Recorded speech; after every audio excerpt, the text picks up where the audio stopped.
تا زما د قرآن بې عزتي وکړه، زما د قرآن سپکاوی دې وکړه، نن خو زما مخې ته ستا کتاب هم پروت.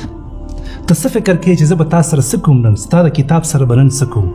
زه به د تا نه انتقام اخلم.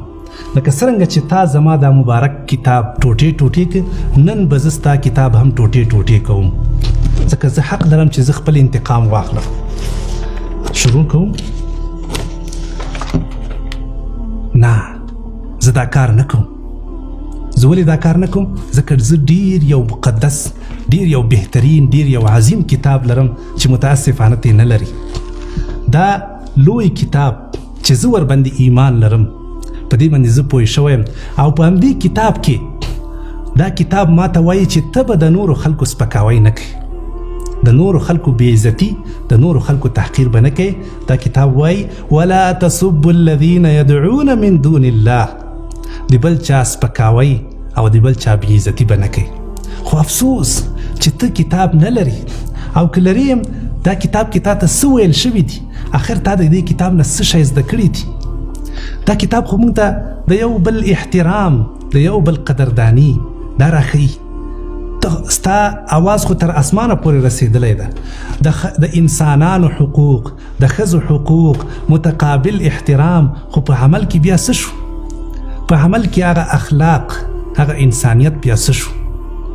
دی عظیم کتاب خو موږ تاسو ته انسانیت راښودلی، دی عظیم کتاب ما ته اخلاق راښودلی دي، ځکه اخلاقا نن ستا د کتاب بې عزتي نه کوم. خو افسوس چې په تا کې دا اخلاق بیا نشته. دا لوی کتاب ما ته نه صرف خپل حقوق او زما د مسلمانانو حقوق راښودلي، بلکې ستا حقوق هم راښودلي دي. په 28مه سپاره کې دا کتاب ما ته وایي چې هغه کافران چې تا ته ضرر نه در رسوي، تا وژنې نه، نو ته به له هغوی سره ښه کوې.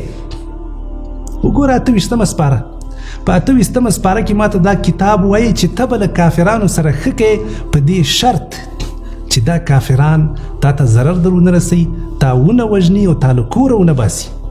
سبحان الله، داسې یو بهترین کتاب، داسې یو بهترین کتاب ده چې زه لرم، ما ته اخلاق راښودلي. که دا کتاب نه وای که نه، نو نن به زه هم ستا غوندې بد اخلاقه وای.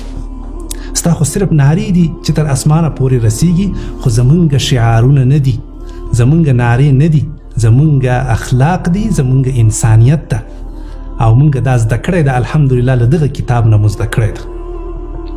سبحان الله، دا کتاب، دا عظیم کتاب، دا لوی کتاب ما ته ستا ډېر زیات حقوق را پیژندلی دي. دا د جنگ اعلان نه کوي دا کتاب، دا د امن، د امان پیغام ما ته راښودلی.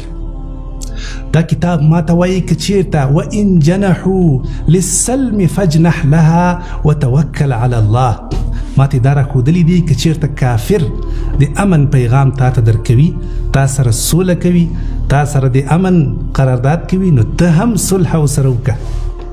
دا قرآن ما ته وایي که چیرته کافر امن غواړي، ته هم د امن لاس ور وګد که، ته بیا جنگ مو ورسره کوه، ته بد مو ورسره کوه. دا هغه عظیم کتاب ده چې ما ته دا لوی اخلاق راښودلی دي. ګوره په یاد ولره چې نن خو تا د دې کتاب سپکاوی وکړه، زمونږ زړونه دې خفه کړل، خو دا په یاد ولره چې بل طرف ته دې زمونږ زړونه ډېر والله محکم کړل. زمونږ دا قرآن دې زمونږ زړه ته نور هم رانږدې کړي، زمونږ دا قرآن سره دې زمونږ اړیکې بیا را تازه کړي.